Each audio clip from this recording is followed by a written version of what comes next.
17 প্রশ্নমালা 2 chapter limit h tends to 0 3h square minus 2h by h। এখানে কি করা হয়েছে, এখানে শুধু h কমন নেওয়া আছে, তাহলে উপরটা h কমন নিলে হবে 3h মাইনাস 2, তলায় হচ্ছে h কাটবে, 3h মাইনাস 2 h এর জায়গায় 0 বসাবো, 3 গুণিতক 0 মাইনাস 2 সমান 0 মাইনাস 2 সমান হচ্ছে মাইনাস 2।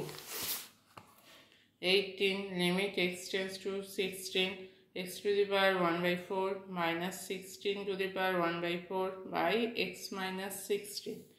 আচ্ছা, এখানে formula x to the power 1/4 minus 16 to the power 1/4 by x minus 16। Formula হচ্ছে এটা, limit x tends to x to the power n minus a to the power n by x minus a সমান হচ্ছে n a to the power n minus 1। তাহলে এখানে n মানে কত আছে, n মানে 1/4 আর a জায়গায় আছে 16, তাই 1/4 16 1/4 মাইনাস 1, 16 মানে হচ্ছে 2 টু দি পাওয়ার 4, বাইরে 1/4 যা আছে থাকছে, 2 টু দি পাওয়ার 4 এখানটা বিয়োগ করে হচ্ছে 4 লসাগু 1 মাইনাস 4 সমান মাইনাস 3/4।